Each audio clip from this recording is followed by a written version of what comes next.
हाँ जी +2। तो बच्चों हम लोग पढ़ रहे थे एनालिसिस ऑफ क्यूबिक सिस्टम। हम लोगों ने स्टार्ट किया था सॉलिड स्टेट में analysis of cubic system last video में। तो वहीं से आगे प्रोसीड करते हैं बच्चों। लो जी, टॉपिक है बच्चों आप लोगों का एनालिसिस ऑफ क्यूबिक सिस्टम। मैंने आप लोगों को बताया था लास्ट वीडियो में बच्चों, सॉलिड का हम लोगों ने बेस किया था। उस वीडियो में मैंने आप लोगों को बताया था कि क्यूबिक सिस्टम का कंप्लीट एनालिसिस आप लोगों के सिलेबस में है।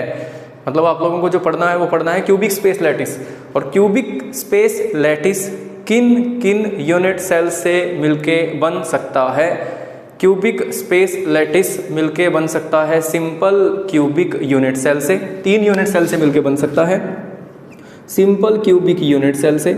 अगर मैंने सिंपल क्यूबिक यूनिट सेल को बार बार रिपीट किया, सिंपल क्यूबिक यूनिट सेल कौन सा होता है? सिंपल क्यूबिक यूनिट सेल वो होगा सर जो क्यूब की शेप में होगा, एटम्स कॉर्नर के ऊपर प्रेजेंट होंगे। एटम सिर्फ और सिर्फ कहाँ प्रेजेंट होंगे? कॉर्नर के ऊपर प्रेजेंट होंगे।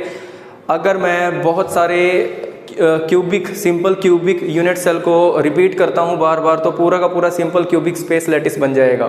पूरा का पूरा जो स्पेस लैटिस बन के आएगा उसको क्या बोला जाएगा? Simple cubic space lattice. Assume करो कि आप एक क्यूब में हो, रूम को एज अ क्यूब एज्यूम करो आप एक क्यूब में हो और उस क्यूब का आप लोग बोल रहे हो सिंपल क्यूबिक यूनिट सेल। इसके साइड वाला जो यूनिट सेल होगा वो भी क्या बोला जाएगा? Simple cubic unit cell. उसके साइड में एक रूम बनाओ, उसको भी बोला जाएगा सिंपल क्यूबिक यूनिट सेल। इस रूम को इस रूम के आगे की तरफ एक रूम बनाओ, उसको भी क्या बोला जाएगा? Simple cubic unit cell. और जो वो साइड वाला रूम है उस रूम के आगे की तरफ एक और रूम बनाओ, उसको भी बोला जाएगा simple cubic unit cell. Atoms कहाँ पे प्रेजेंट हैं? एटम्स प्रेजेंट होंगे सर इसमें सिर्फ और सिर्फ कहाँ पे? कॉर्नर पे। एटम इसमें प्रेजेंट होंगे सिर्फ और सिर्फ कहाँ पे? कॉर्नर पे प्रेजेंट होंगे। लो जी बच्चों, ये है जैसे ये मैंने ले लिया simple cubic unit cell. Atom present होंगे कॉर्नर पे, और कॉर्नर के एटम ना इसके अंदर एक खास बात होती है, एक दूसरे को टच कर रहे होते हैं। कॉर्नर के एटम एक दूसरे को टच कर रहे होते हैं। ये कॉर्नर वाला एटम इस कॉर्नर वाले एटम को टच करेगा, ये कॉर्नर वाला एटम इस कॉर्नर वाले एटम को टच करेगा, ये कॉर्नर वाला एटम इसको टच करेगा, ये इसको टच करेगा, ये इसको टच करेगा। समझ रहे हो बच्चों? तो इस तरीके से कॉर्नर वाले एटम एक दूसरे को टच कर रहे होते हैं। तो अगर मैं सिंपल क्यूबिक यूनिट सेल लेता हूं तो सिंपल क्यूबिक यूनिट सेल को अगर मैं बार बार रिपीट करूंगा तो पूरा का पूरा स्पेस लैटिस बन जाएगा, और उस पूरे के पूरे स्पेस लैटिस को बोला जाएगा simple cubic space lattice. Simple cubic space lattice. इसमें ये खास बात होगी कि जो ये दोनों कॉर्नर वाले होंगे ये तो एक दूसरे को टच करेंगे, 1 2 3 4, 1 2 तो एक दूसरे को टच करेंगे, 1 3 एक दूसरे को टच करेगा, 2 4 एक दूसरे को टच करेंगे, 3 4 एक दूसरे को टच करेंगे। लेकिन 1 और 4 एक दूसरे को टच नहीं कर रहे होंगे।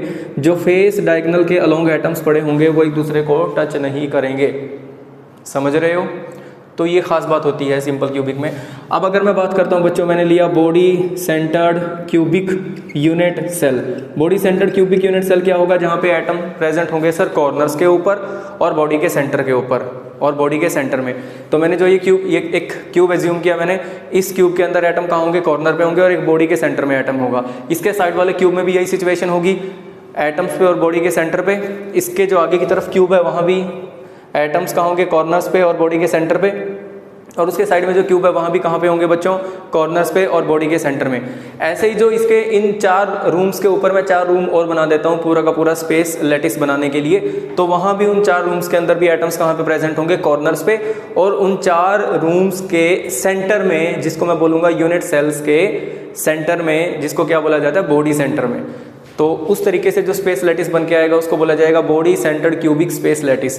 ऐसे ही जो तीसरा यूनिट सेल इसके अंदर हो सकता है, जिस तीसरे यूनिट सेल से बन सकता है वो होगा face centred cubic unit cell. Face centred cubic unit cell. और ऐसे ऐसे face centred cubic unit cell कौन सा होता है? मैंने आप लोगों को लास्ट वीडियो में बताया था। ये सारा लास्ट वीडियो में मैंने आप लोगों को बता दिया था, थोड़ा सा रिवाइज करवा रहा हूँ मैं। Face centred cubic unit cell में एटम्स कॉर्नर पे और फेस के सेंटर में प्रेजेंट होंगे। फेस कितने होते हैं सर क्यूब में? 6 फेस होते हैं। तो 6 फेस होंगे, तो 6 के 6 फेसेस के सेंटर्स के ऊपर एक एक एटम प्रेजेंट होता है। तो ये मैंने सारा आप लोगों को बताया था। उसके बाद मैंने आप लोगों को बताया था कि अगर मैं सिंपल क्यूबिक यूनिट सेल में एटम का रेडियस निकालना चाहता हूँ तो यहाँ निकलता है r = a/2। a यहाँ पे एज लेंथ रहती है बच्चों, a यहाँ पे रहती है एज लेंथ। एज लेंथ क्या होती है? ये होती है एज लेंथ, ये एज लेंथ बोली जाती है। These are edges and a is called edge length. अगर मैं BCC की बात करता हूँ, body centred cubic unit cell बच्चों, इसके केस में R कितना आया था, √3a/4 आया था, और FCC के केस में कितना आया था, R = a/2√2। ये 3 फॉर्मूले आप लोगों को बताए थे लास्ट क्लास में। आगे मूव करते हैं, देखो आगे मूव करते हैं।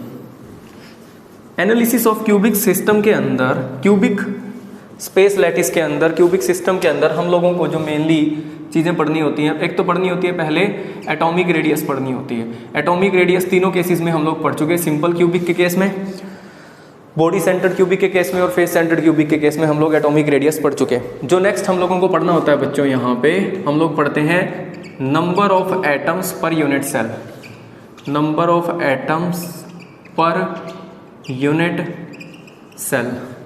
तीसरा हम लोगों को पढ़ना होता है coordination number, coordination number. Third हम लोगों को पढ़ना होगा कोऑर्डिनेशन नंबर। फोर्थ हम लोग पढ़ते हैं यहाँ पे डेंसिटी। बच्चों यहाँ से ही न्यूमेरिकल आते हैं, जो पोर्शन अभी बता रहा हूँ सारा। एटॉमिक रेडियस के ऊपर न्यूमेरिकल पूछ लेता है कई बार, इसके ऊपर न्यूमेरिकल पूछ लेता है कई बार, डेंसिटी के ऊपर न्यूमेरिकल पूछ लेता है कई बार, और जो फिफ्थ आता है बच्चों वो आता है पैकिंग फ्रैक्शन, पैकिंग फ्रैक्शन। लो भाई ये सारा का सारा पार्ट हम लोगों को आज खत्म करना है। पैकिंग फ्रैक्शन भी बहुत इंपॉर्टेंट है, यहाँ से न्यूमेरिकल पूछे जाते हैं। ये मैं लास्ट वीडियो में आप लोगों को करवा चुका। Atomic radius. आज हम लोगों को पढ़ना है number of atoms per unit cell. Number of atoms per unit cell कितने होंगे वो हम लोगों को देखना है। तो स्टार्ट करते हैं बच्चों। लो जी, सेकंड पढ़ रहे हैं हम लोग number of atoms per unit cell, number of atoms per unit cell.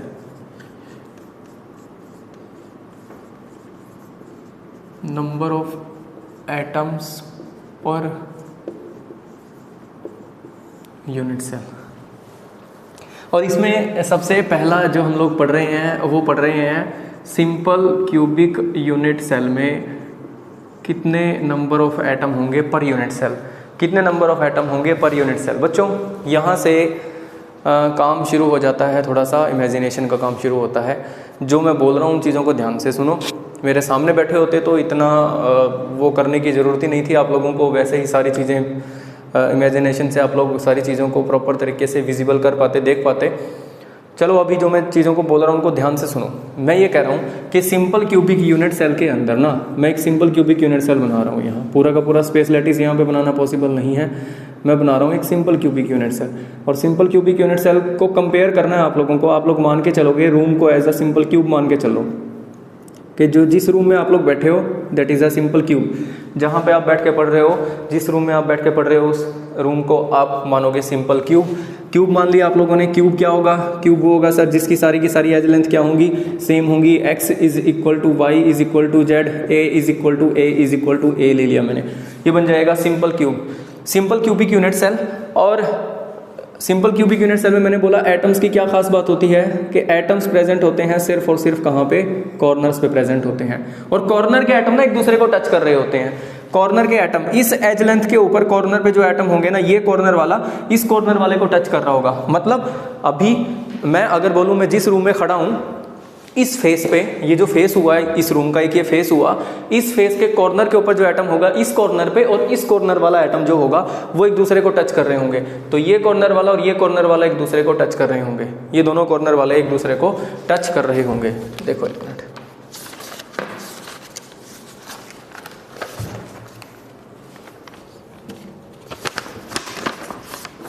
देखो ये देखो, ये कॉर्नर वाला और ये कॉर्नर वाला, इसको मैं बोल रहा हूँ इस कॉर्नर पे, मान लो ये कॉर्नर, इस कॉर्नर पे जो एटम है इसको मैं बोल देता हूँ एटम नंबर 1, और इस कॉर्नर पे जो एटम है इसको मैं बोल देता हूँ एटम नंबर 2। ओवरलैपिंग नहीं, टच कर रहे होंगे।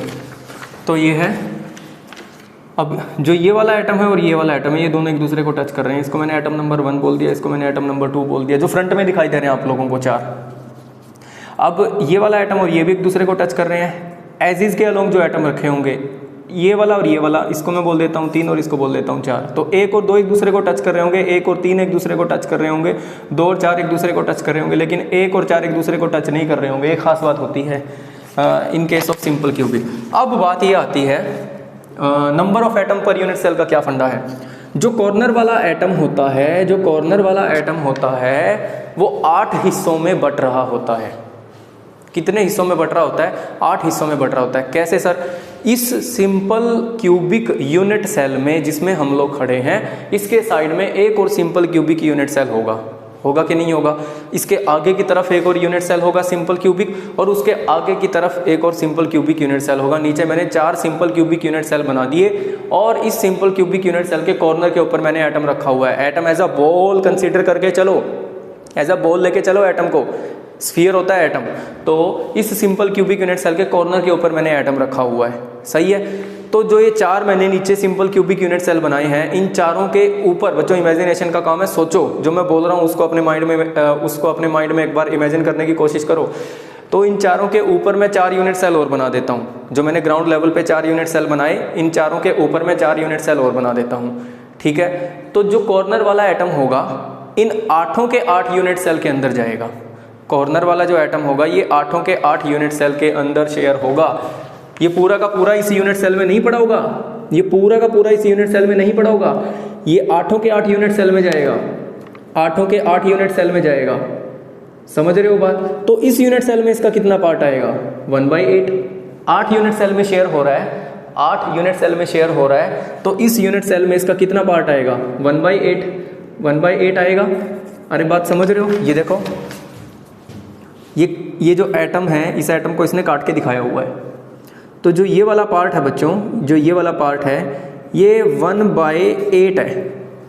जो ये वाला पार्ट है ये 1/8 है। इस एटम का 1/8 पार्ट है। इस एटम का 1/8 पार्ट है इस यूनिट सेल में।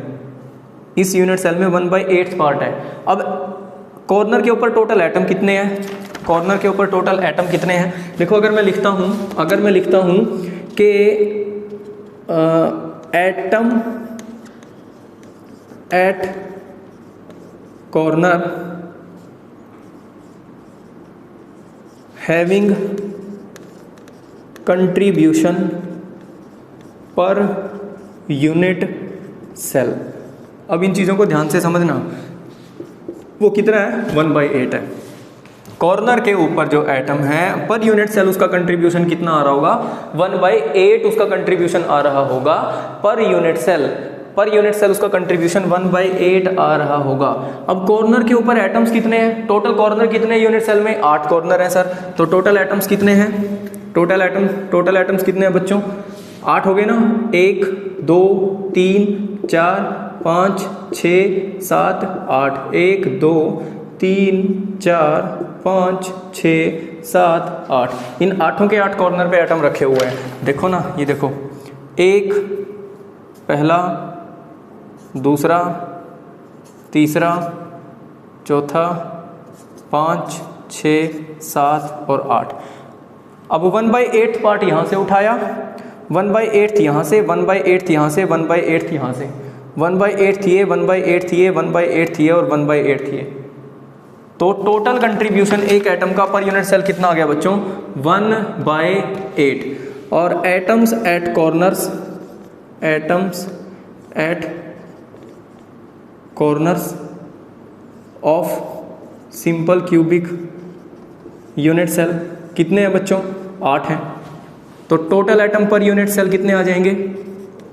Total atom per unit cell आ जाएंगे बच्चों। Total atom per unit cell in simple cubic कितने? 1/8 × 8 एक एटम आएगा।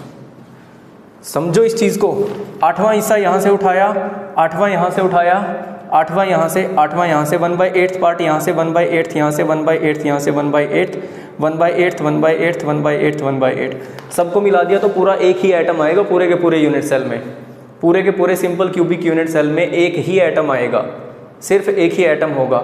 तो कॉर्नर के ऊपर अगर आप लोगों से पूछता है सिंपल क्यूबिक यूनिट सेल में total number of atom per unit cells in simple cubic कितने होते हैं? सिर्फ एक ही एटम होता है। 1/8 पार्ट यहाँ से, 1/8 पार्ट यहाँ से, सेम यहाँ 1/8 1/8 1/8 1/8 सबको मिला दूंगा तो 1/8 × 8 8 कॉर्नर हैं तो एक ही एटम होता है सिंपल क्यूबिक यूनिट सेल में। सिंपल क्यूबिक यूनिट सेल में कॉर्नर्स के ऊपर एक ही एटम होता है, सिर्फ एक ही एटम होता है।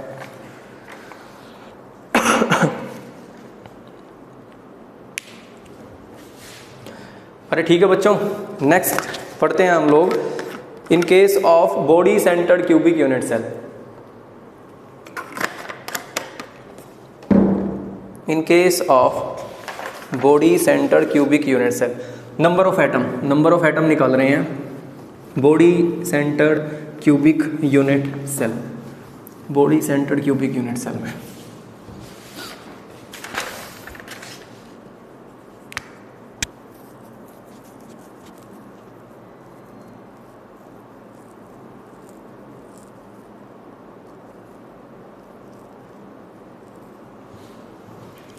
नेक्स्ट है body centred cubic unit cell. Body centred cubic unit cell देखना बच्चों, अब वही है, मैं एक क्यूब बनाता हूँ दोबारा से। ये मैंने एक क्यूब बनाया, इस क्यूब के अंदर एटम्स कहाँ कहाँ पे प्रेजेंट होंगे।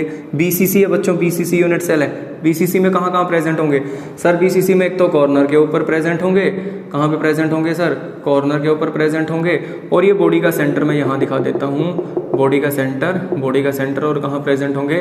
बॉडी के सेंटर पे प्रेजेंट होंगे, बॉडी के सेंटर पे प्रेजेंट होंगे। ये ना बॉडी के सेंटर वाला जो होगा ये कॉर्नर वालों को टच कर रहा होगा, जो बॉडी के सेंटर वाला होगा ये कॉर्नर वालों को टच कर रहा होगा। चलो वो ठीक है, वो बाद की बात करते हैं, वो कोऑर्डिनेशन में कोऑर्डिनेशन नंबर में आएगी वो चीज़ कि कौन सा एटम किसको टच कर रहा है। तो ये बॉडी के सेंटर पे एटम आ जाएगा, बॉडी के सेंटर पे। तो अब अभी मैंने बात करी थी, तो टोटल कॉर्नर कितने हुए body centred cubic unit cell? Total corners हुए 8। Total corners in body centred cubic unit cell ये आ गए बच्चों 8। और बॉडी सेंटर कितना? Total body centre in body centre cubic unit cell एक ही होगा, बॉडी सेंटर तो एक ही होगा। तो अभी बताया मैंने कि जो कॉर्नर के ऊपर एटम होता है ना वो 8 हिस्सों में बढ़ता है। जो कॉर्नर के ऊपर एटम है, सेम सिचुएशन इसके साथ होगी। इसके साइड वाला यूनिट सेल, इसके पीछे की तरफ एक यूनिट सेल, उसके पीछे की तरफ एक यूनिट सेल, और ऐसे ही 4 यूनिट सेल ऊपर बनाऊंगा। तो जो ये कॉर्नर वाला एटम होगा ये 8 हिस्सों में बटेगा, 8 हिस्सों में बटेगा। और इस बॉडी के सेंटर में जो एटम रखा होगा, मान लो इस रूम के सेंटर में जो एटम रखा होगा वो तो पूरा का पूरा इसी यूनिट सेल में आएगा ना, उसका किसी और दूसरे यूनिट सेल में कोई कंट्रीब्यूशन नहीं होगा। बॉडी सेंटर यूनिट सेल में, body centred cubic unit cell में बॉडी के सेंटर के ऊपर जो एटम आएगा वो सारा का सारा body centred cubic unit cell में ही रहेगा, वो एक ही यूनिट सेल में रहेगा। दूसरे यूनिट सेल के सेंटर में दूसरा एटम आ जाएगा बॉडी के सेंटर में। इसके आगे की तरफ जो रूम होगा उसके सेंटर में एक और एटम आ जाएगा उसके सेंटर में। उसके आगे की तरफ जो रूम होगा, उस रूम के आगे की तरफ जो रूम होगा, जो सिंपल जो उस मतलब body centred cubic unit cell होगा उसके सेंटर में भी एक और एटम आएगा। तो body centred cubic unit cell में जो बॉडी के सेंटर में एटम रखा होता है वो सारा का सारा इसी यूनिट सेल के अंदर आएगा। जो ये वाला एटम होगा ये बाहर किसी और यूनिट सेल में नहीं बटेगा, ये कंप्लीटली इसी यूनिट सेल में रहेगा। अब 1/8 जो इस कॉर्नर पे आएगा 1/8 वो तो अभी बताया था आप लोगों को 1/8 × 8। कॉर्नर के ऊपर कितने हो गए? 1। कॉर्नर के ऊपर कितने हो गए बच्चों? 1। कॉर्नर के ऊपर तो एक ही हो गया ना, 1/8 पार्ट यहाँ से, 1/8 पार्ट यहाँ से, 1/8 यहाँ से, 1/8 यहाँ से, जैसे सिंपल क्यूबिक में किया था 1/8 यहाँ से, 1/8 यहाँ से, 1/8 यहाँ से, 1/8 यहाँ से। तो कॉर्नर के ऊपर तो एक ही आ गया और एक आ गया बॉडी के सेंटर में। तो टोटल एटम कितने होते हैं body centred cubic unit cell में? 2। Body centred cubic unit cell में टोटल एटम कितने होंगे? 2 होंगे बच्चों। अगर अभी भी ये बात किसी को समझ में नहीं आई है बच्चों तो आप मेरे से पूछ लेना, मैं आगे मूव करता हूँ, ऐसे तो फिर चीज़ें कंप्लीट नहीं होंगी। मैं लिखता हूँ बच्चों contribution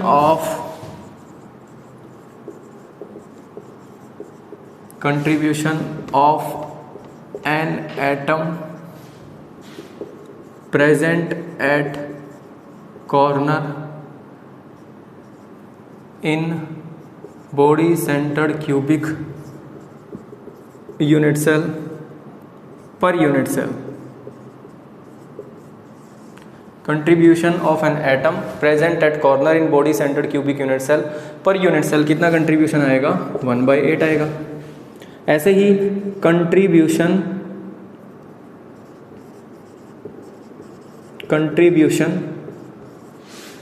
of an atom per unit cell present, कहाँ पे present, present at body centre, present at body centre in body centred cubic unit cell, वो सारा का सारा कहाँ रहेगा, इसी यूनिट सेल में रहेगा। तो टोटल नंबर ऑफ एटम कितने हो गए, total number of atoms in body centred cubic unit cell is कितने हो गए, 1/8 कंट्रीब्यूशन और 8 कॉर्नर हैं, 8 कॉर्नर हैं और एक बॉडी के सेंटर में आ गया कंप्लीटली। तो ये तो हो गया एक एटम, तो ये हो गया एक, ये हो गया, टोटल एटम कितने हो गए per unit cell, 2 in case of body centred cubic unit cell, body centred cubic unit cell. ठीक है जी बच्चों, तो सिंपल क्यूबिक यूनिट सेल में एक ही एटम होता है, body centred cubic unit cell में 2 एटम होते हैं पर यूनिट सेल, और जो तीसरा केस है बच्चों that is face centred cubic unit cell. अब इसके बाद देखते हैं हम लोग face centred cubic unit cell. देखो तीसरा जो केस आता है यहाँ पे वो आता है face centred cubic unit cell का, face centred cubic unit cell. ध्यान से समझो, ध्यान से समझो जो मैं बोल रहा हूँ, जो मैं बोल रहा हूँ उसको ध्यान से समझो। ये देखो मैं यहाँ बना देता हूँ,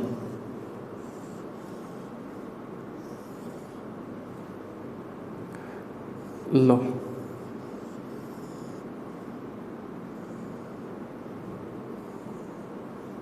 ये मैं FCC बना रहा हूँ। अब FCC में एटम कहाँ पे प्रेजेंट होंगे, FCC में प्रेजेंट होंगे सर कॉर्नर के ऊपर एटम प्रेजेंट होंगे। सॉरी इसमें कॉर्नर के एक दूसरे को टच नहीं करते भाई। लो कॉर्नर के ऊपर प्रेजेंट होंगे और फेस के सेंटर में, इस फेस के सेंटर में यहाँ पे एक एटम होगा, इसके नीचे वाले फेस के सेंटर में यहाँ पे एक एटम होगा, छोटे छोटे डॉट से दिखा देता हूँ मैं, एक यहाँ पे होगा, एक यहाँ पे होगा। तो ये ऊपर वाला फेस, नीचे वाला फेस, लेफ्ट वाला फेस, राइट वाला फेस बच्चों, और कौन सा रह गया, फ्रंट वाला फेस। ये फ्रंट वाले फेस के सेंटर में और एक बैक वाला फेस, इस फेस के सेंटर में एटम होगा। सही है। तो face centred cubic unit cell में, face centred cubic unit cell में एटम्स कहाँ कहाँ प्रेजेंट होंगे, face centred cubic unit cell में सर जो एटम्स हैं वो प्रेजेंट होते हैं, एक तो कॉर्नर्स पे प्रेजेंट होते हैं और कहाँ, फेस के सेंटर में प्रेजेंट होते हैं। ये कॉर्नर वाला, ये देखो ये कॉर्नर वाला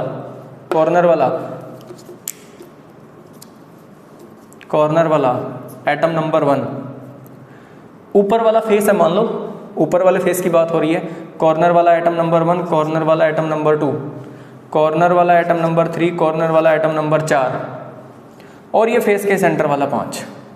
देखो देखो देखो देखो बच्चों, हो क्या रहा है कि जो ये कॉर्नर वाले हैं ये तो एक दूसरे को टच नहीं कर रहे, कॉर्नर वाले तो एक दूसरे को टच नहीं कर रहे, ये कॉर्नर वाले एक दूसरे को टच नहीं कर रहे, ये दोनों एक दूसरे को टच नहीं कर रहे, ये दोनों एक दूसरे को टच नहीं कर रहे, लेकिन फेस के सेंटर वाला इन चारों को टच कर रहा है। समझ रहे हो? चलो वो ठीक है, वो बात की बात है। अब एक चीज़ देखो, number of atom per unit cell कितने आएंगे, नंबर ऑफ एटम जो सर कॉर्नर के ऊपर होगा उसका कंट्रीब्यूशन पर यूनिट सेल कितना आता है, 1/8 contribution of an atom present at corner of a unit cell of a cubic unit cell, उसका कंट्रीब्यूशन कितना रहता है, 1/8। और जो फेस के सेंटर में एटम प्रेजेंट रहेगा उसका कंट्रीब्यूशन कितना होगा। अब ये वाला फेस है, ये वाला फेस है, इस फेस के सेंटर में जो एटम होगा वो कितने यूनिट सेल में बटेगा, एक तो इस यूनिट सेल में, एक तो इस रूम में और इसके आगे वाले यूनिट सेल में। तो इस यूनिट सेल में उसका कितना हिस्सा आएगा, 1/2। अरे 1/2 ही तो आएगा। तो जो ये वाला पार्ट है, जो ये वाला है फेस के सेंटर में जो है, देखो ये इसने लिखा हुआ है 1/2 एटम, तो पर यूनिट सेल इसका कितना आएगा, 1/2 पार्ट आएगा। इस वाले यूनिट सेल में ये फेस के ऊपर एटम रखा होगा उसका 1/2 ही पार्ट आएगा, 1/2 ही पार्ट आएगा। ठीक है, तो बिल्कुल वही चीज़ है बच्चों। आप लोग लिखोगे कि contribution of an atom per unit cell at corner in FCC cubic unit cell, कितना कंट्रीब्यूशन हो गया भाई, 1/8 हो गया। कि एफसीसी यूनिट सेल में कॉर्नर के ऊपर जो एटम प्रेजेंट होगा पर यूनिट सेल उसका कंट्रीब्यूशन कितना होगा, 1/8 होगा। ऐसे ही contribution of an atom per unit cell at face centre in FCC unit cell. FCC unit cell में फेस के सेंटर के ऊपर जो एटम होगा उसका कंट्रीब्यूशन पर यूनिट सेल कितना हो जाएगा, 1/2 हो जाएगा। तो मैं यहाँ से निकाल लेता हूँ total number of atoms per unit cell in simple cubic unit cell in FCC कितना आ गया, 1/8 इंटू 8, 1/8 पार्ट, 1/8 पार्ट कॉर्नर के ऊपर, और कॉर्नर कितने हैं, 8 हैं। ऐसे ही फेस के सेंटर के ऊपर 1/2 पार्ट, और फेस कितने हैं बच्चों, फेस कितने हैं टोटल, 6 फेस हैं भाई। हाफ एटम इस फेस का, हाफ एटम उस फेस का, दोनों को मिलाया तो पूरा एक एटम बन गया। हाफ एटम इस फेस का और हाफ एटम इस फेस का, दोनों को मिलाया तो पूरा एक एटम बन गया। हाफ एटम ऊपर वाले फेस का और हाफ एटम नीचे वाले फेस का, दोनों को मिलाया तो पूरा एक एटम बन गया। तो 3 एटम तो ये फेस के ऊपर रखे हुए हैं और एक एटम कॉर्नर पे, एक एटम कहाँ, कॉर्नर्स पे। ये आप लोगों को पहले बता चुका मैं। तो कितना हो गया, ये 8 से 8 गया और ये कितना आ गया, 3। तो टोटल एटम कितने होते हैं per unit cell in FCC. FCC में सिंपल क्यूबिक यूनिट सेल में पर यूनिट सेल कितने होते हैं, टोटल एटम 4 होते हैं। Body centred cubic unit cell में per unit cell total atom कितने होते हैं बच्चों, 2 होते हैं। और सिंपल क्यूबिक यूनिट सेल में per unit cell total number of atoms कितने होते हैं, सिर्फ एक ही एटम होता है, सिर्फ एक ही एटम होता है। तो अब इसके बाद बच्चों ये था नंबर ऑफ एटम्स का फंडा। आई थिंक आप लोगों को ये बात क्लियर हुई होगी। अगर अभी भी इसमें कुछ डाउट है तो आप लोग व्हाट्सएप ग्रुप में पूछ लेना मेरे से, या फ़ोन करके पूछ सकते हो, मैं क्लियर कर दूंगा आप लोगों को। अब देखो बच्चों आगे नेक्स्ट हम लोगों को पढ़ना है, नेक्स्ट यहाँ पे था number of atoms per unit cell के बाद नेक्स्ट आता है कोऑर्डिनेशन नंबर। नेक्स्ट देखो आप, कोऑर्डिनेशन नंबर।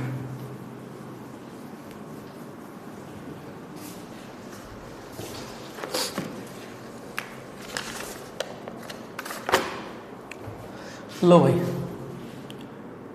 जो थर्ड कैटेगरी आती है बच्चों, थर्ड जो कैटेगरी आती है वो आती है कोऑर्डिनेशन नंबर।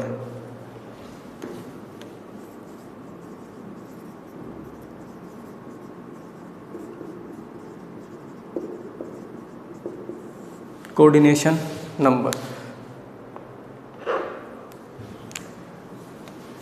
लो भाई डेफिनेशन लिख देता हूँ मैं पहले, तो उसके बाद क्लियर करता हूँ ये क्या कहता है। It is defined as number of nearest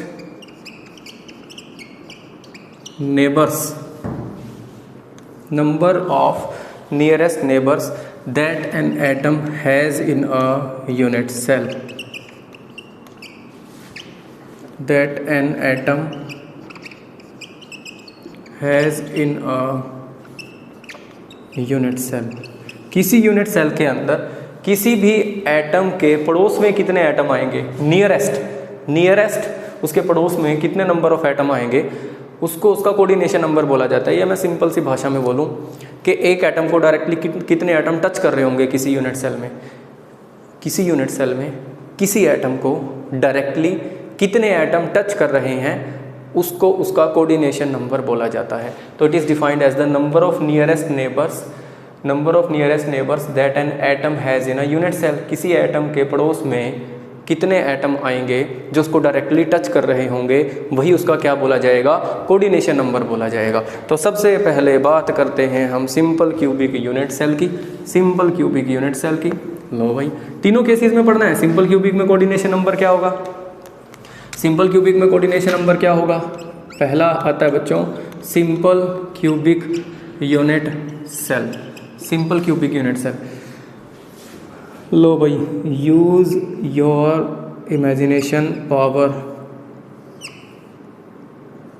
अपनी इमेजिनेशन को यूज़ करो इस चीज़ को समझने के लिए।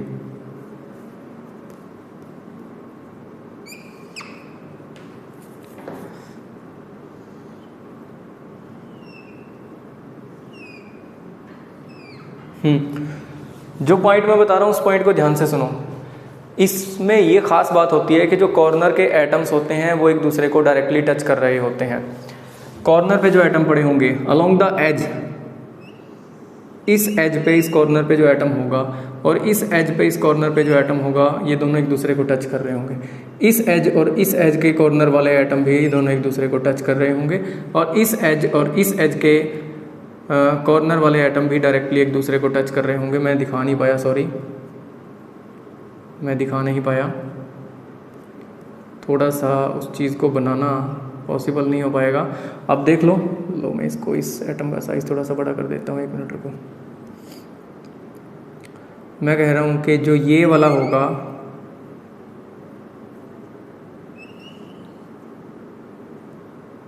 और जो ये वाला होगा बच्चों, जो ये वाला होगा, सॉरी, रुको मैं करता हूँ इसको, दोबारा ही बना लो।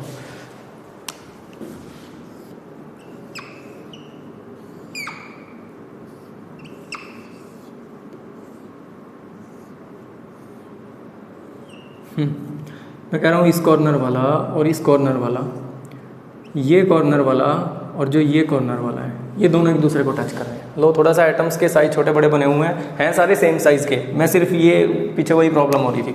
अभी देखो, जो ये वाला एटम है और ये वाला एटम है, ये दोनों एक दूसरे को टच कर रहे होंगे। ये वाला और ये वाला एक दूसरे को टच कर रहे होंगे डायरेक्टली, लेकिन अलोंग द फेस डायगोनल जो ये दो एटम आ रहे हैं, ये एक दूसरे को टच नहीं कर रहे होंगे। अलोंग द फेस डायगोनल जो ये दो एटम आ रहे हैं, ये एक दूसरे को टच नहीं कर रहे, यानी 1 और 4 एक दूसरे को टच नहीं कर रहे। अब जो ये वाला एटम है, ये और कितने एटम्स को टच कर रहा होगा? आप किसी भी एक एटम को उठा के देख लो, कोऑर्डिनेशन नंबर आप लोगों को पता चल जाएगा। चाहे इसको उठा के देख लो, चाहे इसको। मैं इस एटम की बात कर लेता हूँ। मैं कहता हूँ इस कॉर्नर के ऊपर, इस रूम के कॉर्नर के ऊपर जो एटम रखा है, वो डायरेक्टली कितने एटम से टच कर रहा होगा? डायरेक्टली कितने एटम से टच कर रहा होगा? ये एक तो सर इससे कर रहा है, नंबर 1, तो एक तो इससे कर रहा है, एक इससे कर रहा है डायरेक्टली, 2 से कर रहा है, और किससे करेगा? इसके अपोजिट डायरेक्शन में जो एटम होगा उससे उसको टच करेगा। और इसके अपोजिट डायरेक्शन में भी तो एज होगा, इसके अपोजिट डायरेक्शन में भी तो एज होगा। उस एज के ऊपर जो एटम होगा कॉर्नर पे, उसके साथ भी तो टच करेगा, 3, समझ रहे हो? और इस एज के बैक साइड में, पीछे की तरफ होगा कि नहीं होगा? ठीक है। और इसके कॉर्नर पे जो एटम होगा, इसको भी टच करेगा, तो कितने हो गए? 4। मैं बोर्ड के ऊपर दिखाने की कोशिश कर रहा हूँ, आप यहीं से अपने रूम में बैठ के इमेजिनेशन कर लेना, सब पता चल जाएगा। ये देखो, इस कॉर्नर पे और इस कॉर्नर पे, ये लो जी, इस कॉर्नर पे जो होगा, ये वाला इसको डायरेक्टली टच कर रहा होगा, और इसके अपोजिट डायरेक्शन में जो एज आएगा बच्चों, ये वाला भी इसको डायरेक्टली टच कर रहा होगा। तो 5 और 6, ये 6 एटम्स को डायरेक्टली टच कर रहा होगा। इस कॉर्नर के ऊपर जो एटम होगा, एक ये एज वाला एटम इस एज के कॉर्नर पे जो उधर जाएगा, एक वो एज है जो उसके कॉर्नर पे जो एटम आएगा 2, और जो नीचे वाला कॉर्नर है 3 एजिस हो गए। इन तीनों एजिस के अपोजिट डायरेक्शन में भी तो 3 एज होंगे और उनके भी तो 3 कॉर्नर होंगे। उन तीनों कॉर्नर पे जो 3 एटम आएंगे उनके साथ भी ये डायरेक्टली टच में रहेगा। तो ये डायरेक्टली 6 एटम्स को टच कर रहा होगा। तो कोऑर्डिनेशन नंबर, और ये हर एक एटम की कहानी है, इसमें हर एक एटम डायरेक्टली 6 एटम्स को टच कर रहा होगा। ये सिर्फ इस एटम की नहीं है, कॉर्नर का हर एक एटम डायरेक्टली 6 एटम्स को टच करता है in simple cubic unit cell. Simple cubic unit cell में कॉर्नर का एटम डायरेक्टली 6 एटम्स को टच करता है, डायरेक्टली 6 एटम्स को टच करता है। तो मैं सीधा सीधा बोल सकता हूँ कि कोऑर्डिनेशन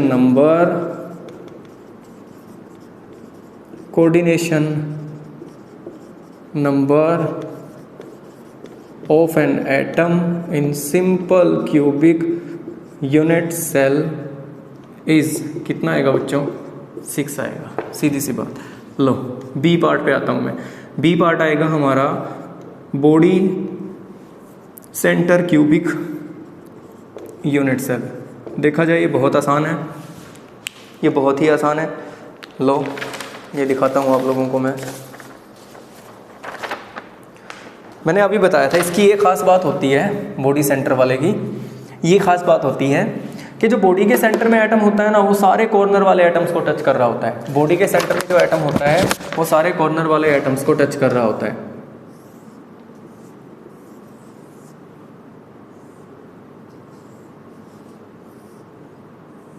लो भाई बालकों,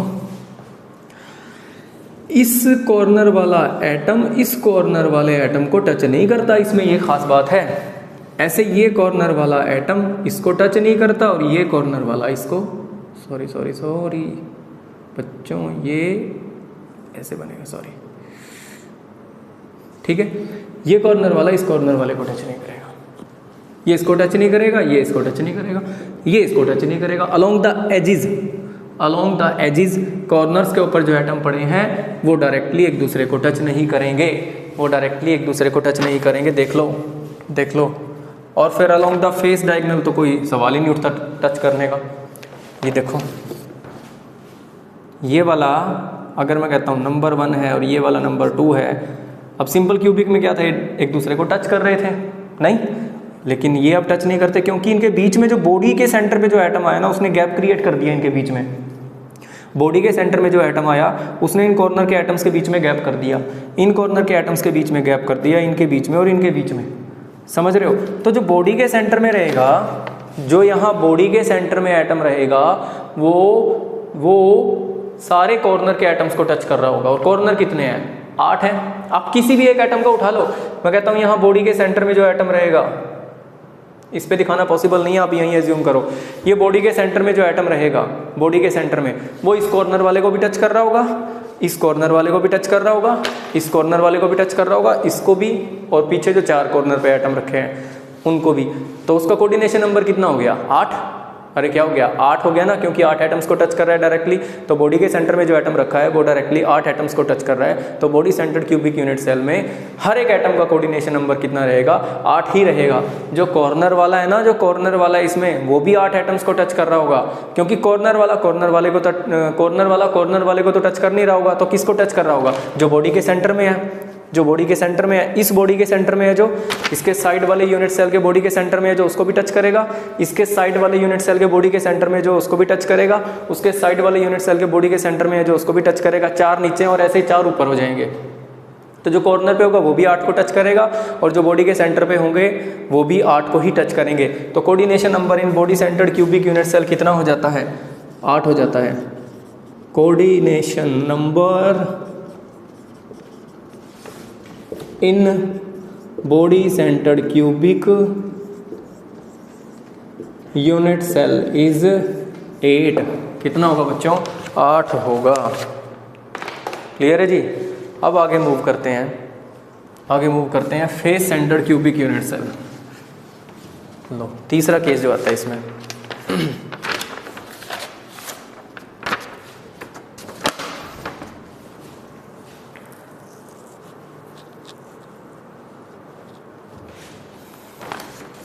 इससे नहीं समझ पाओगे आप लोग। लो भाई, जो तीसरा केस है वो है face centred cubic unit cell का। और face centred cubic unit cell में क्या सिचुएशन होगी? इसमें ये सिचुएशन होगी, पहली बात आप लोगों को पता होना चाहिए फेस सेंटर में एटम कहाँ कहाँ रहते हैं। सर फेस सेंटर में जो एटम रहते हैं ना, वो कॉर्नर पे रहते हैं और कॉर्नर के एटम एक दूसरे को टच नहीं कर रहे होते, ये ध्यान रखना। कॉर्नर के एटम एक दूसरे को टच नहीं कर रहे होते। और कहाँ रहते हैं? फेस के सेंटर में। लेकिन जो यहाँ फेस के सेंटर में जो आएगा ना, ये वाला ये भाई साहब है जो, इन चारों को टच कर रहे होंगे, बनेगा स्फीयर नहीं बन पा रहा मेरे से, मैं आप लोगों को ऐसे ही डायरेक्टली बता रहा हूँ। ये इसको भी टच करेगा फेस के सेंटर वाला, इसको भी टच करेगा, इसको भी। और जो कॉर्नर के हैं ना, वो एक दूसरे को टच नहीं कर रहे हैं। कॉर्नर के हैं जो, वो एक दूसरे को टच नहीं कर रहे हैं। अब हर एक एटम का कोऑर्डिनेशन नंबर क्या रहेगा? अब जो मैं बोल रहा हूँ उसको ध्यान से सुनो। आप किसी एक फेस को उठा लो, आप इस फेस को उठा लो, ये फेस, इस फेस के सेंटर में जो एटम है, इस फेस के सेंटर में जो एटम है, चारों कॉर्नर वालों को टच करेगा कि नहीं करेगा? 1 2 3 4, चारों कॉर्नर वालों को टच करेगा इस फेस के सेंटर में जो एटम है। तो 4 तो कोऑर्डिनेशन नंबर ये हो गया। दूसरा, और किसको टच करता है ये? और ये टच करता है इसी यूनिट सेल में बाकी फेसिस के ऊपर जो एटम रखे हुए हैं, बाकी फेसिस के ऊपर जो एटम रखे हुए हैं। कौन से फेस के ऊपर? इस फेस के साथ डायरेक्टली जो फेस है ये वाला, इसके सेंटर में जो एटम होगा ये इसके साथ डायरेक्टली टच में रहेगा। तो कितना हो गया? 5। ऐसे ये वाला 6, जो नीचे ग्राउंड वाला है, ग्राउंड के जो फेस में होगा, फेस सेंटर में होगा 7, ये वाला भी इसके साथ डायरेक्टली टच में रहेगा। और ऐसे ही ऊपर जो एटम होगा ठीक है, जो रूफ का एटम होगा सेंटर में होगा 8। तो ये फेस सेंटर वाला एटम इन 4 कॉर्नर वालों को टच करेगा और बाकी कितने फेसिस को, 1 2 3 4 फेसिस के सेंटर में जो एटम है उन चारों को टच करेगा। लेकिन इस फेस के अपोजिट डायरेक्शन में जो फेस होगा ना, इस फेस के अपोजिट डायरेक्शन में जो फेस होगा उस फेस के सेंटर वाले को ये टच नहीं करेगा। ये सिर्फ किन फेसिस के फेस सेंटर एटम्स को टच करेगा, किन फेसिस के फेस सेंटर एटम को टच करेगा, जो डायरेक्टली इस फेस के साथ कांटेक्ट में है। इस फेस के साथ ये वाला फेस डायरेक्टली कांटेक्ट में है, इस फेस के साथ ये ऊपर वाला फेस डायरेक्टली कांटेक्ट में है, इस फेस के साथ ये नीचे वाला फेस डायरेक्टली कांटेक्ट में है, और इस फेस के साथ ये साइड वाला लेफ्ट वाला फेस डायरेक्टली टच में है। ठीक है, तो इन फेस के सेंटर्स में जो एटम होंगे वो भी इस फेस सेंटर वाले एटम को टच करेंगे। तो कितने हुए, 4 ये हो गए, 4 कॉर्नर वाले हो गए, 4 और 4 8। ऐसे इसके जो बैक साइड में यूनिट सेल होगा, इसके बैक साइड में जो यूनिट सेल होगा वहाँ भी ऐसे ही 4 होंगे, जो कि इस फेस के डायरेक्टली कॉन्टेक्ट में 4 फेस आ रहे होंगे। उन फेस के सेंटर्स में जो 4 फेस सेंटर वाले एटम होंगे वो 4। तो 4 कॉर्नर वाले 8, 4 बैक साइड में जो यूनिट सेल है, बैक साइड में जो यूनिट सेल है उसके 4 फेसिस के जो होंगे, तो 4 4 8 और 4 12। इसका कोऑर्डिनेशन नंबर कितना होगा बच्चों, 12 होगा। इसका कोऑर्डिनेशन नंबर 12 होगा, 12। एफसीसी में हर एक एटम का कोऑर्डिनेशन नंबर कितना आता है, 12 आता है। लो भाई बच्चों, मैं बोलूँगा कोऑर्डिनेशन नंबर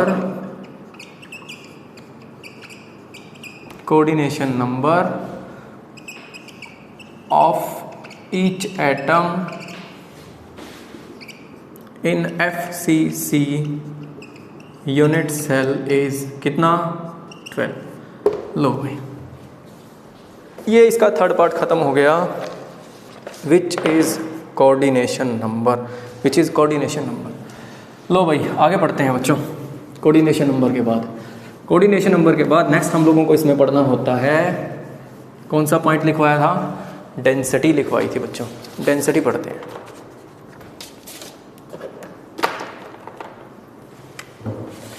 तीन पॉइंट्स हो गए बच्चों। फोर्थ पॉइंट आप लोग देखो, डेंसिटी के ऊपर न्यूमेरिकल आता है पेपर में हर बार। डेंसिटी के ऊपर डेंसिटी क्या होती है, mass per unit cell divide by volume per unit cell, ratio of mass per unit cell. इस यूनिट सेल का मास कितना है, इस यूनिट सेल का मास कितना है, डेंसिटी निकालनी है इस यूनिट सेल की। इस यूनिट सेल के लिए डेंसिटी निकालना चाहता हूँ, तो क्या होता है फॉर्मूला, मास बाय वॉल्यूम। तो ये होगा मास पर यूनिट सेल। इस यूनिट सेल का मास कितना है उसको डिवाइड कर दूंगा इस यूनिट सेल के वॉल्यूम से, और वॉल्यूम निकालना बड़ा आसान है क्योंकि मेरे को पता है कि वॉल्यूम इसका क्या आएगा, A³। क्योंकि ये क्यूब है, सारी की सारी एज लेंथ क्या है, सेम है, क्यूब है, तो वॉल्यूम क्या हो जाएगा, A³ तो mass per unit cell divide by volume per unit cell, volume of unit cell. Mass per unit cell divide by volume of unit cell.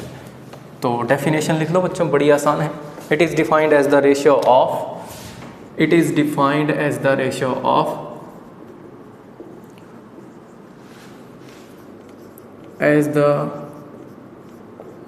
Of mass per unit cell to the total volume of the unit cell, to the total volume of the unit cell. लो जी, to the total volume of the unit cell.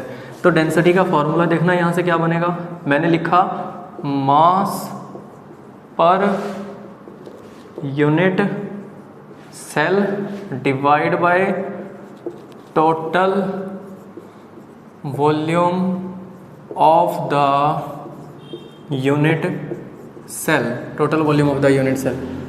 लो भाई, n into atomic mass divide by Avogadro number into A³।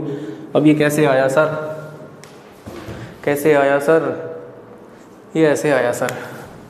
लो भाई, मैं कहता हूँ कि मैंने ले लिया अब ये बात अपने दिमाग में बिठा लो कि सिंपल क्यूबिक यूनिट सेल में पर यूनिट सेल एक ही एटम आता है, body centred cubic unit cell में पर यूनिट सेल कितने एटम आते हैं, 2 एटम आते हैं, और face centred cubic unit cell में पर यूनिट सेल कितने एटम आते हैं, 4 एटम आते हैं। मान लो ये मैं कहता हूँ body centred cubic unit cell है, तो body centred cubic unit cell में पर यूनिट सेल कितने एटम आएंगे, 2 एटम आएंगे। तो n तो है यहाँ पे number of atoms, number of atoms जो दिए हैं, number of atoms per unit cell. अरे इस यूनिट सेल का मास निकालना है तो मेरे को ये पता होना चाहिए इस यूनिट सेल में कितने नंबर ऑफ एटम आ रहे हैं, इस यूनिट सेल में कितने नंबर ऑफ एटम आ रहे हैं per unit cell, per unit cell इस यूनिट सेल में कितने नंबर ऑफ एटम आ रहे हैं। मान लो अगर मैंने BCC ले लिया तो 2 आ रहे हैं, 2 आ रहे हैं, दो एटम्स आ रहे हैं, तो यहाँ क्या आएगा, 2 आएगा। अब 2 एटम के मास, 2 एटम्स का मेरे को मास निकालना है, 2 एटम्स का मेरे को मास निकालना है, वही इस यूनिट सेल का मास होगा। तो 2 एटम का मास निकालने के लिए मेरे को उस मास को किससे मल्टीप्लाई करना पड़ेगा, एटॉमिक मास से, एटॉमिक मास से मल्टीप्लाई करना पड़ेगा, एक एटम के मास से मल्टीप्लाई करना पड़ेगा। और एक एटम का मास कैसे निकलेगा, एटॉमिक मास को डिवाइड करूंगा एवोगैड्रो नंबर से, एटॉमिक मास को डिवाइड करूंगा एवोगैड्रो नंबर से, तो ये एक एटम का मास आ जाता है। बताया था आप लोगों को, जैसे फॉर एग्जांपल ऑक्सीजन का मोलर मास हो जाता है 16 ग्राम पर मोल, है ना, कि मान लो ऑक्सीजन एटम्स ही रखे हुए हैं कॉर्नर के ऊपर, कोई भी ले लो, ऑक्सीजन ले लिया मैंने, 16 ग्राम पर मोल, तो 1 मोल ऑफ ऑक्सीजन एटम्स का मास कितना हो गया, 16 ग्राम। और 1 मोल के अंदर कितने आएंगे बच्चों, Avogadro number of atoms 6.022 10⁻23 number of atoms, atoms of oxygen, इनका मास कितना, 16 ग्राम। तो एक एटम ऑफ ऑक्सीजन का मास कितना आ गया, 16 डिवाइड बाई 6.022 10⁻23 ग्राम, यस और नो। तो atomic mass divide by Avogadro number, atomic mass divide by Avogadro number क्या निकलता है बच्चों, पर एटम का मास निकलता है, एक एटम का मास। तो ये निकलेगा, एटॉमिक मास को जब मैं एवोगैड्रो नंबर से डिवाइड कर दूंगा तो एक एटम का मास निकल जाएगा, और एक एटम के मास को मैं मल्टीप्लाई करूंगा नंबर ऑफ एटम है कितने उस यूनिट सेल में। जैसे body centred cubic unit cell में पर यूनिट सेल 2 एटम है, तो 2 से मल्टीप्लाई कर दूंगा तो पूरे के पूरे यूनिट सेल का मास निकल आएगा। और फिर ये क्या है, ए क्यूब है volume of the unit cell, उसको डिवाइड कर दूंगा volume of the unit cell से। तो इस तरीके से फॉर्मूला आया volume of the unit cell. तो मैं यहाँ पे बोल सकता हूँ n है यहाँ पे number of atoms, number of atoms जो आएंगे उस यूनिट सेल में, नंबर ऑफ एटम्स, और ए क्यूब क्या निकलेगा यहाँ से, वॉल्यूम ऑफ यूनिट सेल निकल जाएगा, वॉल्यूम ऑफ यूनिट सेल। ठीक है जी बच्चों, ये है डेंसिटी का फॉर्मूला, डेंसिटी का फॉर्मूला। एक न्यूमेरिकल ट्राई करें डेंसिटी पे।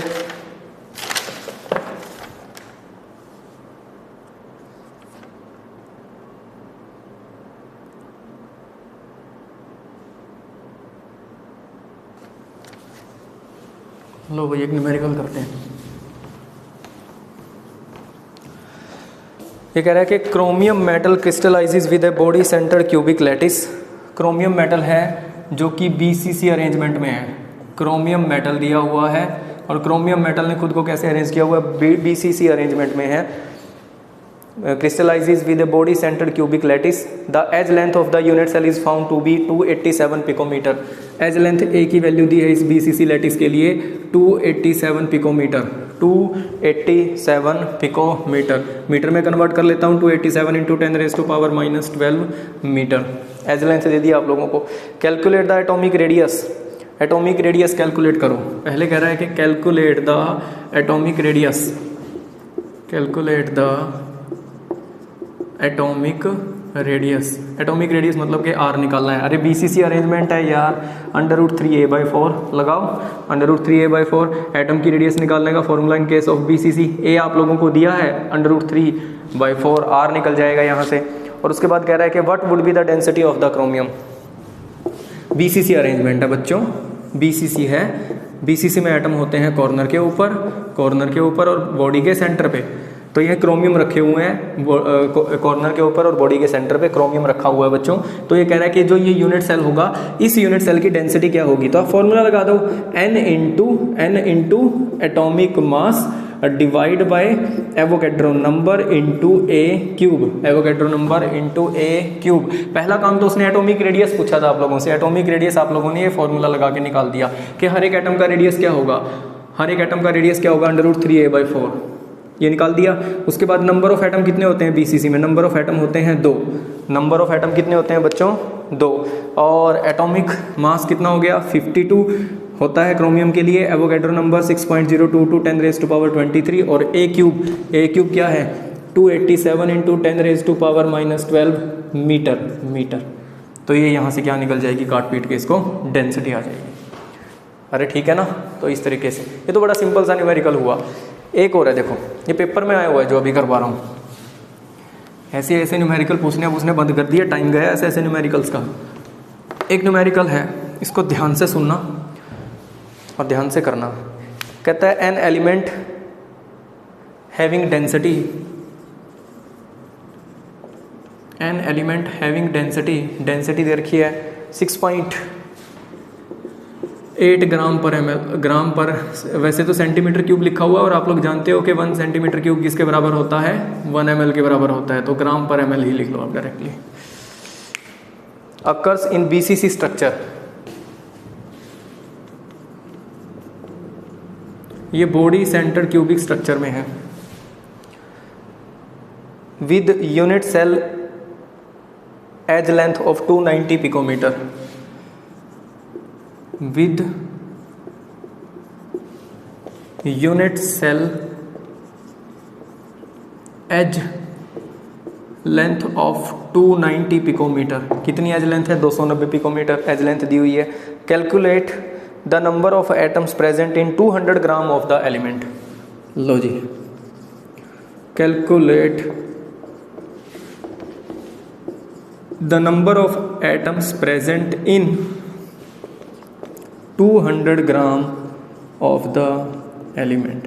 इस एलिमेंट के 200 ग्राम में कितने नंबर ऑफ एटम प्रेजेंट होंगे इसके। लो भाई लगा लो दिमाग, सोच लो। 1 मिनट का समय देता हूँ आप लोगों को, ट्राई करके देखो, नहीं तो मैं तो सोल्व कराऊंगा ही।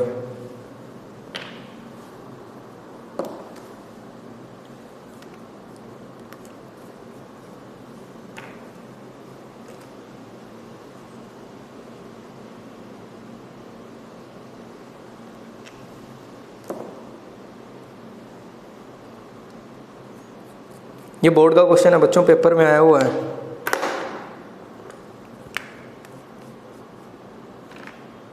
तीन नंबर में।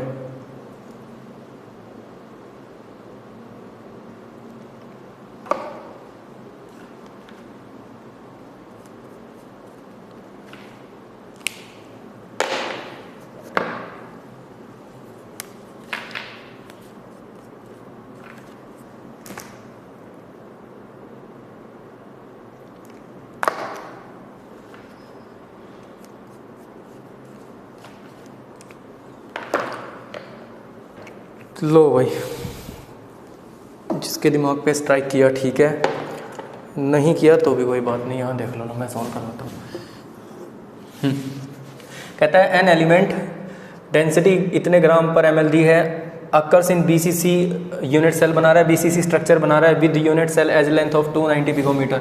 कोई एलिमेंट है, उस एलिमेंट का नाम नहीं बताया उसने। अगर नाम बता देता तो न्यूमेरिकली खत्म हो गया था, क्योंकि नाम बता देता तो मेरे को वहाँ से उसका एटॉमिक मास पता चल जाता, और मैं जानता हूँ कि जितना भी एटॉमिक मास होगा उतने एटॉमिक मास में उसके एवोगैड्रो नंबर ऑफ एटम आएंगे। एटॉमिक मास पर मोल होगा बच्चों ग्राम पर मोल में, तो एवोगैड्रो नंबर ऑफ एटम आएंगे। उसने पूछा उसके 200 ग्राम में, तो एलिमेंट का नाम नहीं बताया। कोई भी एलिमेंट है, उस एलिमेंट को मैंने ई मान लिया, और जो ये एलिमेंट है ये कौन सा अरेंजमेंट बना रहा है बच्चों, एक ई यहाँ पे रखा है, एक ई यहाँ रखा है, बीसीसी बना रहा है, और एक बॉडी के सेंटर पे बीसीसी अरेंजमेंट बना रहा है, बीसीसी अरेंजमेंट।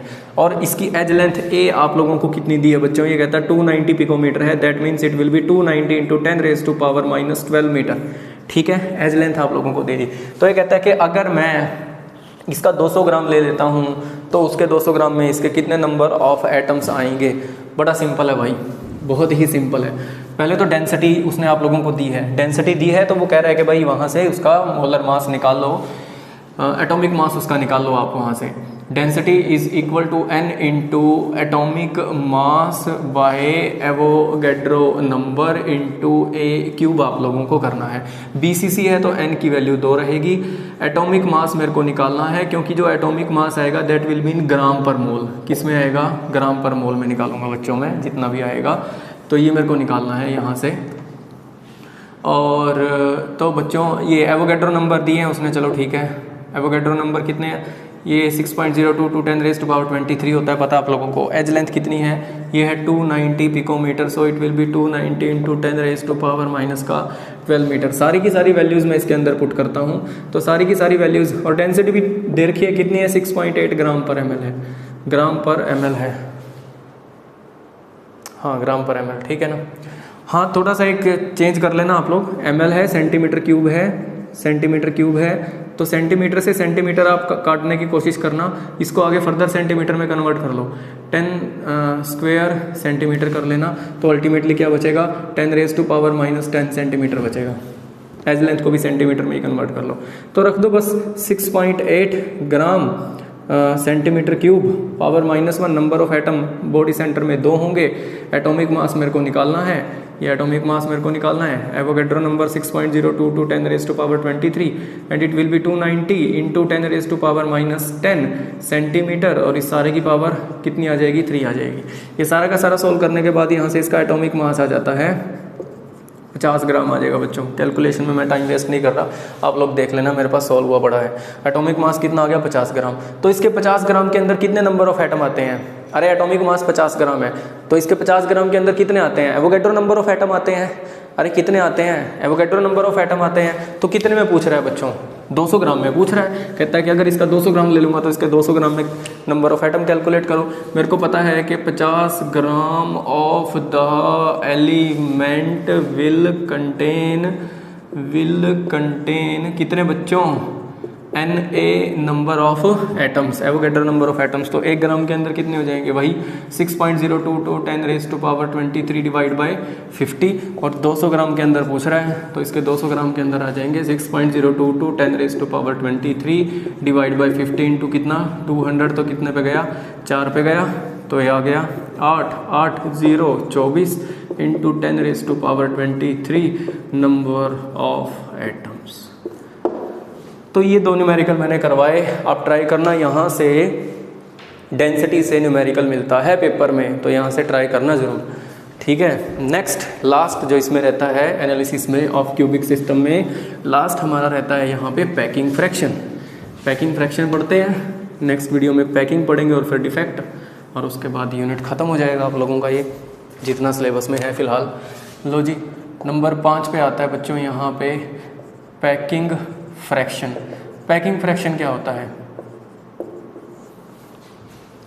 हाँ जी बच्चों, पैकिंग फ्रैक्शन होगा ratio of volume occupied by the atoms to the total volume of the unit cell. मतलब ये मैंने यूनिट सेल लिया, ये मैंने यूनिट सेल लिया, यूनिट सेल, इस यूनिट सेल में कॉर्नर्स के ऊपर एटम पड़े हैं, सिंपल क्यूबिक ले लिया। तो ये कह रहा है कि कॉर्नर इस टोटल वॉल्यूम में से कितना वॉल्यूम ऑक्यूपाई करेंगे? Volume occupied by the atoms, volume occupied by the atoms in a unit cell, उसका रेशियो लेंगे with the total volume of the unit cell, कि इस यूनिट सेल का टोटल वॉल्यूम जितना भी है उसमें से कितना वॉल्यूम, कितना स्पेस एटम्स ने ऑक्यूपाई किया हुआ है, वो उसका क्या होगा? पैकिंग फ्रैक्शन होगा। Packing fraction. तो पैकिंग फ्रैक्शन की डेफिनेशन क्या हो जाती है? It is defined as ratio of volume occupied bye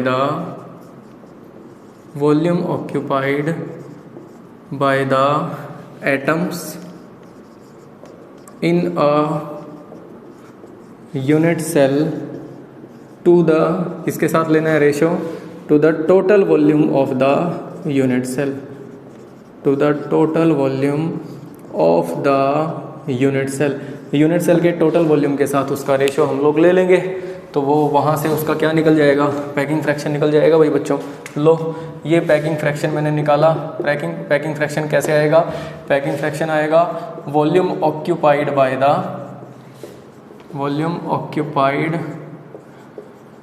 bye the atoms in a unit cell.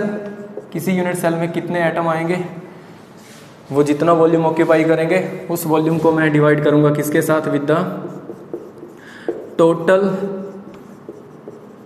Volume of the unit cell. Unit cell का टोटल वॉल्यूम है कितना, उससे डिवाइड कर देंगे तो उसका पैकिंग फ्रैक्शन निकल आएगा। लो भाई निकालते हैं, तीनों केसेस में निकालना है बच्चों। यहाँ भी सिंपल क्यूबिक के केस में पैकिंग फ्रैक्शन कितना है, बॉडी सेंटर क्यूबिक के केस में कितना है। पहला केस है सिंपल क्यूबिक यूनिट सेल के केस में पैकिंग फ्रैक्शन कितना है। लो भाई पैकिंग फ्रैक्शन होता क्या है, पैकिंग फ्रैक्शन होता है sir volume occupied by the atoms in a unit cell. Simple cubic unit cell में कितने एटम होते हैं, एक। सिंपल क्यूबिक यूनिट सेल में एक ही एटम होता है, कॉर्नर्स के 1/8 पार्ट्स को मिला के एक ही एटम बनता है। तो number of atom in the unit cell simple cubic में मल्टीप्लाई करूंगा, क्योंकि एटम कैसा होता है, स्फेरिकल होता है शेप में। तो स्फीयर की वॉल्यूम कितनी आ जाएगी, 4/3 pi r cube divide by volume of the unit cell that is a cube. Volume of the unit cell that will be a cube, वो ए क्यूब हो जाएगी। तो यहाँ से मैं पैकिंग फ्रैक्शन निकालता हूँ इसका। तो number of atom in the unit cell will be only 1। Simple cubic unit cell में एक ही एटम होगा, और 4/3 पाई आर क्यूब, जितने एटम होंगे उतनी ही वॉल्यूम निकल आएगी टोटल। ये है एक एटम की वॉल्यूम 4/3 पाई आर क्यूब, और मल्टीप्लाई कर दिया नंबर ऑफ एटम से, जितने एटम हैं तो टोटल वॉल्यूम निकल आएगा। वॉल्यूम ऑक्यूपाइड टोटल वॉल्यूम मतलब जो एटम्स ने ऑक्यूपाई किया हुआ है उसकी बात कर रहा हूँ। Volume occupied by the atoms in a unit cell, ये वो निकल आएगा, और उसको total volume of the unit cell से डिवाइड कर दूंगा। Total volume of unit cell क्या रहेगी, ए क्यूब रहेगी। और मेरे को पता है सिंपल क्यूबिक में आर किसके बराबर होता है, a/2 के बराबर होता है। रेडियस ऑफ एटम किसके बराबर होता है, a/2 के बराबर होता है। तो यहाँ पे मैं पैकिंग फ्रैक्शन निकालता हूँ भाई, ये आ जाएगा 4/3 पाई आर की जगह पुट कर दिया a/2 का cube divide bye a cube. देख लो आर की जगह पुट कर दिया a/2 का क्यूब, और नीचे क्या आ गया, ए क्यूब। बाकी आगे सिंपल गणित है, आप लोगों को आता है। 4/3 pi a cube divide by 2 × 2 × 2 that means it will be 8 and a cube. और सिंप्लीफाई करूं तो 4 pi a cube divide by 3 भी नीचे आ जाएगा, 8 × 3 × ए क्यूब। ए क्यूब से ए क्यूब गया, यहाँ कितना आ गया, 2 आ गया, तो ये आ गया π/6, और पाई की वैल्यू होती है 3.14/6। तो ये डिवाइड करने के बाद 0.52 आएगा। निकाल लेना आप लोग, कितना आएगा, 0.52 पैकिंग फ्रैक्शन। तो अगर इसको निकालता हूँ मैं परसेंटेज पैकिंग फ्रैक्शन निकालूँ तो वो कितना आएगा, 0.52 मल्टीप्लाई बाई 100, तो कितना आ गया, 52%। मतलब सिंपल क्यूबिक यूनिट सेल में, सुनो मेरी बात जो मैं बोल रहा हूँ, सिंपल क्यूबिक यूनिट सेल में जो एटम्स कॉर्नर्स पे प्रेजेंट हैं उन्होंने 52% स्पेस ऑक्यूपाई किया हुआ है उस यूनिट सेल का। कितना स्पेस ऑक्यूपाई किया हुआ है, 52% स्पेस ऑक्यूपाई किया हुआ है। आउट ऑफ 100 में से 52 ऑक्यूपाई किया हुआ है, तो खाली कितना है उसका, ये भी पूछ लेता है कई बार। What will be the empty space in simple cubic unit cell, कितना होगा, 100 - 52 कितना, 48। अरे एम्प्टी कितना होगा, 48, और ऑक्यूपाई कितना किया हुआ है एटम्स ने, 52%। अरे कितना किया हुआ है, 52%। तो packing fraction simple cubic unit cell का कितना आ जाता है, सिंपल क्यूबिक यूनिट सेल का पैकिंग फ्रैक्शन आता है सर 52%। नेक्स्ट देखो, नेक्स्ट आप लोग सोल्व कर लो, FCC निकालो या BCC निकालो। चलो पहले FCC निकाल देते हैं, बी पार्ट ले लो। FCC यूनिट सेल का केस जानते हो आप लोग, number of atom per unit cell कितने होते हैं FCC में, 4 होते हैं सर। तो अगर इसका पैकिंग फ्रैक्शन निकालने जाऊंगा तो नंबर ऑफ एटम, वही फॉर्मूला अप्लाई करना है, 4/3 pi r cube divide by a cube.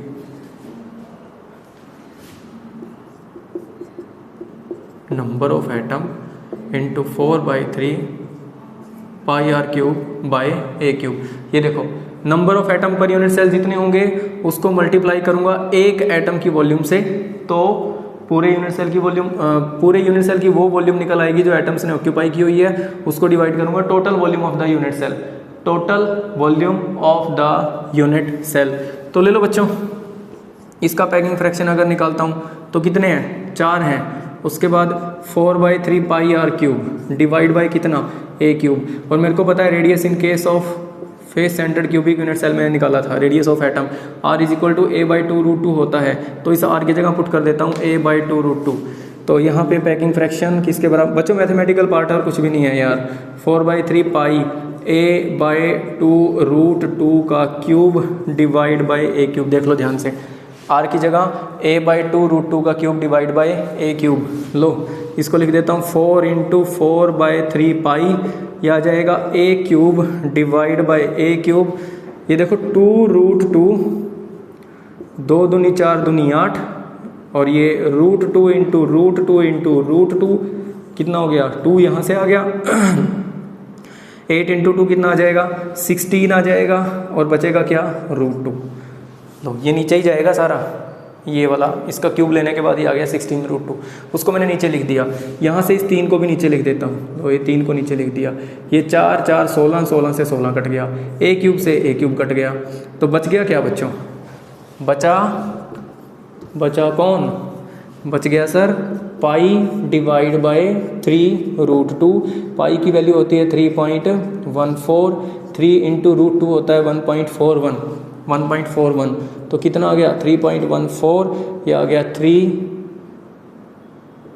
Low multiply करने के बाद 12 4, ठीक है। ये डिवाइड करने के बाद आएगा 0.72 0.74 आ रहा है बच्चों, 0.74। तो परसेंटेज अगर मैं निकालूं इसकी, तो परसेंटेज पैकिंग फ्रैक्शन कितना आएगा, यह आ जाएगा 74%। अरे परसेंटेज कैसे निकालोगे, मल्टीप्लाई कर दोगे ना 100 से, अभी बताया था, तो ये कितना आ जाएगा यहाँ से 74%। तो इसका मतलब क्या है कि face centred cubic unit cell का 74% पार्ट तो एटम्स ने ऑक्यूपाई किया हुआ है, बाकी जो बच गया कितना बच गया 26%। कितना बच गया बच्चों 26%, वो क्या पड़ा हुआ है वहाँ, खाली पड़ा हुआ है। अरे सीधी सी बात है 74 तो ऑक्यूपाई करेगा ही करेगा, क्योंकि इसमें पर यूनिट सेल कितने एटम आ रहे हैं, 4 आ रहे हैं। वहाँ सिंपल क्यूबिक में पर यूनिट सेल कितने एटम आ रहे थे, सिर्फ एक एटम आ रहा था। एक एटम कितना स्पेस ऑक्यूपाई कर रहा था वहाँ पे, जो कि कॉर्नर्स के ऊपर पड़ा हुआ था 52%। इसमें पर यूनिट सेल कितने एटम आ रहे हैं 4, तो कितना ऑक्यूपाई करेंगे 74%। खाली कितना होगा face centred cubic unit cell में स्पेस पर यूनिट सेल 26%। तो लास्ट और करते हैं कौन सा, body centred cubic unit cell के अंदर पैकिंग फ्रैक्शन क्या आएगा। लो जी C part, body centred cubic unit cell के अंदर फटाफट निकाल दो 2 × क्योंकि पर यूनिट सेल कितने एटम होंगे 2 होंगे, डिवाइड बाय ए क्यूब, तो 2 से मल्टीप्लाई कर दिया।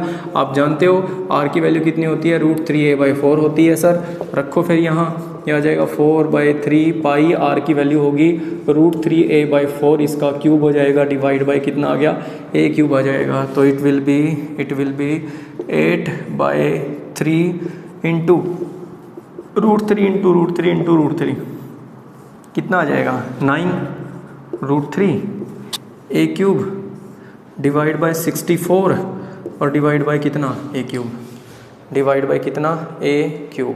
लो और सिंप्लीफाई कर देता हूँ, तो 8 × 9√3 ए क्यूब डिवाइड बाय 3 नीचे आएगा, 64 नीचे आएगा, और ए क्यूब नीचे आएगा। ए क्यूब से ए क्यूब गया, ये 9 है बच्चों, यहाँ 9 है, कहीं 3 समझ के बैठ जाओ, इसको गड़बड़ हुई क्या, 9√3 × √3 का क्यूब था, √3 × √3। हाँ अरे बच्चों यहाँ क्या आएगा भाई, 3 आएगा, अरे अंग्रेजों, √3 × √3 लो, ये 3 की मल्टीप्लाई 9, √3 कितना आएगा 3 आएगा, गड़बड़ हो गई थी। लो यहाँ कितना आएगा 3 आएगा, ये 3 से 3 कट गया भाई, इधर कितना आ गया 8 आ गया। अब रह क्या गया, ये बच गया यहाँ पे, और भी कुछ रह गया, यहाँ पाई भी तो रह गया साथ में, जल्दबाजी में काम खराब होता है। पाई तो आ गया क्या, √3π/8 आ गया, √3π/8 आएगा, √3π/8 बिल्कुल भाई बिल्कुल, √3π/8 आएगा। तो √3 की वैल्यू 1.73, पाई कितना होगा 3.14/8, डिवाइड करने के बाद आ जाएगा 0.68 0.68 पैकिंग फ्रैक्शन आ गया। तो परसेंटेज पैकिंग फ्रैक्शन कितना हो जाएगा, वो आ जाएगा 0.68 multiply by 100, it will B 68%। इसमें 68% space per unit cell atoms occupy करेंगे, बाकी बचा हुआ क्या होगा, खाली होगा। तो सबसे क्लोज पैकिंग एटम्स की किसमें होगी, सबसे ज़्यादा क्लोज पैकिंग एटम्स की किसमें होगी, पैकिंग फ्रैक्शन सबसे ज़्यादा किसका है, सबसे ज़्यादा है सर FCC का। तो सबसे ज़्यादा क्लोज पैकिंग कहाँ होगी, सबसे ज़्यादा क्लोज पैकिंग कहाँ होगी, FCC में, क्योंकि इसके अंदर 74% स्पेस एटम्स ऑक्यूपाई कर लेते हैं। उसके बाद किसकी होगी, BCC की। इसमें number of atom per unit cell 4 आते हैं, तो सीधी सी बात है इसका पैकिंग फ्रैक्शन भी ज़्यादा रहेगा। इसमें number of atom per unit cell 2 आते हैं, इसका पैकिंग फ्रैक्शन इसके कंपैरिजन में कम आएगा, 68%। और सबसे कम पैकिंग फ्रैक्शन किसका आया था, सिंपल क्यूबिक यूनिट सेल का आया था। सिंपल क्यूबिक यूनिट सेल में एक ही एटम होता है पर यूनिट सेल, तो इसका कितना स्पेस ऑक्यूपाई करेंगे, 52%। तो ये सबसे स्ट्रॉन्ग पैकिंग FCC, उसके बाद BCC, then simple cubic unit cell. ये है जी पैकिंग ऑर्डर। तो बच्चों अगर मैं बात करता हूँ आप लोगों का जो एनालिसिस था, ये इसको लिख लेना, ये क्या है, पैकिंग ऑर्डर है। Packing order analysis of cubic system आप लोगों का हो गया ख़त्म। नेक्स्ट हम लोग पढ़ेंगे पैकिंग के बारे में, और उससे नेक्स्ट वीडियो में हम लोगों को पढ़ना है बच्चों डिफेक्ट्स के बारे में। 2 वीडियो और ये आप लोगों का हो जाएगा ख़त्म सॉलिड स्टेट। तो जितना आज हुआ है इसको करके देखना, यहाँ से न्यूमेरिकल्स आते हैं पैकिंग फ्रैक्शन से, डेंसिटी से। ठीक है जी बच्चों, थैंक यू वेरी मच।